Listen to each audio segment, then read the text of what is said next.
মহাভারতে একটা বিশেষ ধরনের কোশ্চেন আমার মাথার মধ্যে এসেছিল। হয়তো আমাদেরও মাথার মধ্যে এসছে, কিন্তু হয়তো আপনি কোশ্চেনের অ্যান্সার জানেন না যে দেবী গঙ্গা কেন শান্তনুকে ছেড়ে দিয়ে চলে গেছিলেন।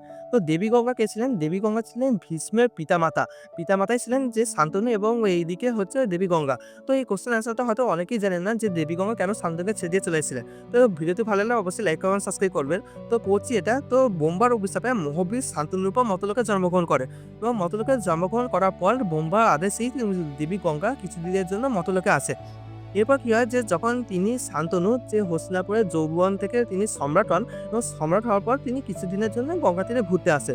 তো গঙ্গা তীরে ঘুরতে আসার পর সময় তিনি একজন অতীব সুন্দর নারীকে তিনি দেখতে পান এবং সেই সুন্দর নারীকে দেখার পর তিনি এতটা মুগ্ধ হয়ে যায় যে তাকে তিনি বিয়ের প্রস্তাব দেন। তো তিনি বিয়ের প্রস্তাব দেওয়ার পর যাকে তিনি প্রস্তাব দেন সেটা আর কেউ ছিল না, সেটা ছিল আমাদের দেবী গঙ্গা। দেবী গঙ্গা সে বিয়ের প্রস্তাবে রাজি হন, কিন্তু একটা তিনি শর্ত দেন। সেই শর্তটা হলো যে তিনি বিয়ের পর কোনো কাজ করতে গেলে তাকে আটকাবেন না এবং কোনো কটু কথা তাকে বলতে পারবেন না। এবং তিনি যদি তাকে কোনো কটু কথা বলেন তাহলে সঙ্গে, সঙ্গে দেবী গঙ্গা শান্তনুকে ছেড়ে দিয়ে চলে আসবেন। তো এরপর কি হয়? এরপর তিনি অবশ্যই বিয়ে করেন এবং বিয়ে করার পর অত্যন্ত সুখে শান্তিতে তিনি ঘর করতে থাকেন। এবং ঘর করার সময় একদিন হঠাৎ তার ১ম সন্তানের জন্ম হয়।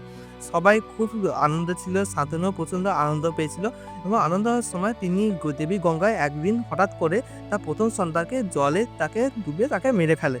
এতে তিনি অত্যন্ত শান্তনু প্রচণ্ড কষ্ট পেয়েছিলেন, কিন্তু কষ্ট পাওয়ার পর তিনি আর কিছু বলতে পারেন না। কারণ তিনি ১ম এ শর্ত দিয়েছেন দেবী গঙ্গা যে তাকে কিছু বলতে পারবেন না। যদি কোনো কটু কথা বলেন তাহলে সঙ্গে, সঙ্গে তিনি ছেড়ে দিয়ে চলে আসবেন।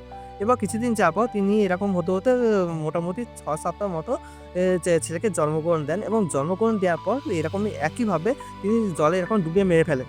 তখন শান্তনু অত্যন্ত কষ্ট পান। অত্যন্ত কষ্ট পাওয়ার পর যখন তার ৮ম যে সন্তান হন, সেই ৮ম সন্তানের সময় যখন দেবী গঙ্গা তাকে মারতে যান, তখন শান্তনু আর কি নিজেকে ধরে রাখতে পারে না। তখন তাকে মানে যা তা কথা বলেন, দেবী গঙ্গাকে বলেন যে তিনি কেন তাকে মেরে ফেলছেন, কেন এরকম করছেন? তখন বলেন যে দেবী গঙ্গা যে আমি যাদেরকে মেরে ফেলছিলাম তিনি আর কেউ ছিলেন না, তিনি ছিলেন অষ্টবসু এবং তিনি অভিশাপপ্রাপ্ত হয়েছিলেন এবং যে অষ্টবসু অভিশাপটা প্রাপ্ত হয়েছিলেন সেই অষ্টবসু বলেন যে আমি যেন দেবী গঙ্গার কাছে তিনি জন্মগ্রহণ করেন এবং দেবী গঙ্গা তাদেরকে এরকম করে মৃত্যু দিয়ে তাদেরকে মুক্তিপ্রাপ্ত করছিলেন। তখন শান্তনু তাকে এরকম খারাপ কথা বলার জন্যে দেবী গঙ্গা শান্তনুকে শর্ত হিসাবে না মানার জন্য তিনি তাকে ছেড়ে দিয়ে চলে যায়। কিন্তু দেবী গঙ্গা তিনি একা থাকবেন না, কিন্তু যাতে না থাকেন তিনি তার জন্য যে লাস্ট যে সন্তান যাকে আমরা ভীষ্ম বলে বলি, তিনি তাকে নিয়ে যান। এবং নিয়ে যাওয়ার পর তিনি শান্তনুকে বলেন যে আমি তাকে একটা প্রতিজ্ঞা দিচ্ছি যে ভীষ্মকে একটা ভালো রকমের তাকে যোগ্য করে তুলবে এবং যোগ্য করার পর তাকে যখন তিনি যৌবন হবেন তখন তাকে শান্তনুকে ফিরে দেবেন। তো এটাই ছিল কারণ যে তার জন্য দেবী গঙ্গা শান্তনুকে ছেড়ে দিয়ে চলে এসেছিলেন। আর কিছু কারণ নয়।